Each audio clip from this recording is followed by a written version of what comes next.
Gunmen kill bus driver, kidnap all passengers coming to southeast from Lagos, abandon little girl by the roadside. This is bad, oh. I'm telling you, this is bad. When we saw that video, it was terrible. Okay? I think that motor, that bus, they just shot the driver in the front of the steering, and then he lost control. The vehicle swerved into the bush, and then they pulled all the adults out and then left one small baby there and left the driver at the steering in his pool of blood, already passed on. Very bad. Before the security people came in, the police, the army, and the motorcycle came in, they had already left. What a very bad situation. So the attack has attracted angry reactions from Nigerians who also shared the same belief that if there is a law in self-defense and residents can carry arms, the kidnapping monsters will certainly be tamed. Exactly. Gunmen suspected to be kidnappers have reportedly hijacked GUO motors coming to southeast from Lagos State, southwest Nigeria, and abducted all passengers. The kidnappers reportedly killed the driver of the bus and left a little girl behind after kidnapping her parents alongside other passengers. Although Sarah reporters could not ascertain the exact location of the incident, that was said to have happened on Friday. Voices in a video of the incident shared by Senator Ned Nwoko on his X handle said that the vehicle was coming from Lagos. Everybody saw the video. So in the video seen by Sarah reporters on Saturday, a voice said, "This bus is coming from Lagos. We stop together at Akure." Okay, at Akure and 8. Is it Akure or Ore? I don't understand. From Lagos to Akure, why? So meanwhile, she be at Ore, not Akure. So meanwhile, the senator has decried the attack, noting that this was one of the reasons for the law on self-defense, which he is sponsoring at the National Assembly. Senator Nwoko, who expressed dismay over the handling of the kidnapping menace by the security agencies, said that perhaps if the driver had a gun or any of the passengers, the kidnappers wouldn't certainly have their way. Exactly.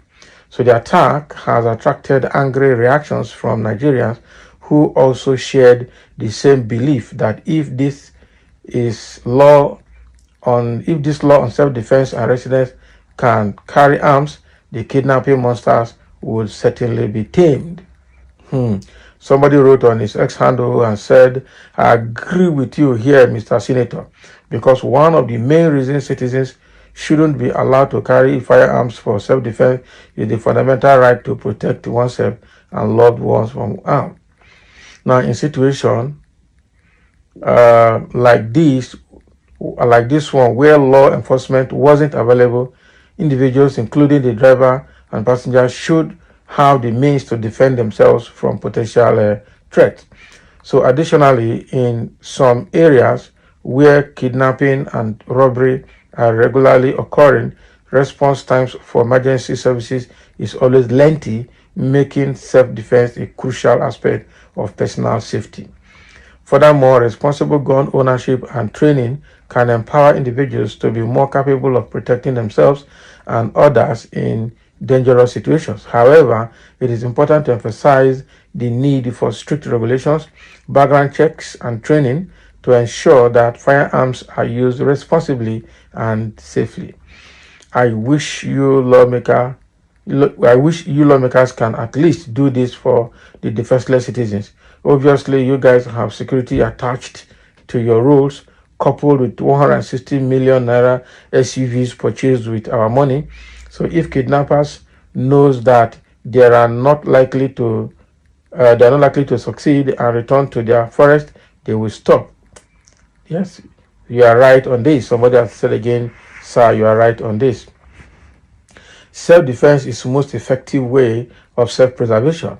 Nigerians must be allowed to defend themselves. If the government fails to adhere to this, then go explain tire later. Now, it is evident that this incident happened a few minutes before the security personnel arrived. Why are they not going after the kidnappers? Why are they speaking to the girl and contaminating the crime scene? exactly, contaminating the crime scene. Why are men of the police force so unprofessional in their conduct? Because normally what they're supposed to do is to cordon off the area around our bus. That is a no-go area because in order to destroy the evidences, and then take the child for safekeep. Those are the things they should have done, but they never did them. Rather, they were just there moving up and down like they know what they were doing. Meanwhile, those kidnappers would have gone into the forest and have gone far, far, far inside. That is not a very good situation that Nigerians are finding themselves at this time. And somebody is writing here saying, to kidnap a bus load of passengers, you should need another bus to load your victims. And this is organized crime, criminals from southern Nigeria, not like done by Fulani herdsmen because of the little girl left behind. Under incompetent Tinubu kidnappers have moved out from bush camps to highway camps and boldly going doormat to doormat in Abuja and other places unchecked. Very soon, they will start kidnapping whole passengers in trains and planes load of passengers. That is weak. Okay? They perceived this government. It is also when you guys in Nigeria will have no choice but to hit the street and cage gorilla and his clueless Lagos boys for destroying everything Nigeria is so short a time. In so short a time. Tinubu is truly showing weakness. Woeful failure awaits his government. Governors are nothing to talk home about as to take home about, as they are pretending to be powerless in securing the people and property. It is dangerous that political will is lacking so far. Okay, that's somebody's comment. Ever since local and state government police will stop this kidnapping because kidnapping issue, but the Fulani Caliphate will not allow it because if their Fulani Islamization agenda, because of the Fulani Islamization agenda, this one thoughtful.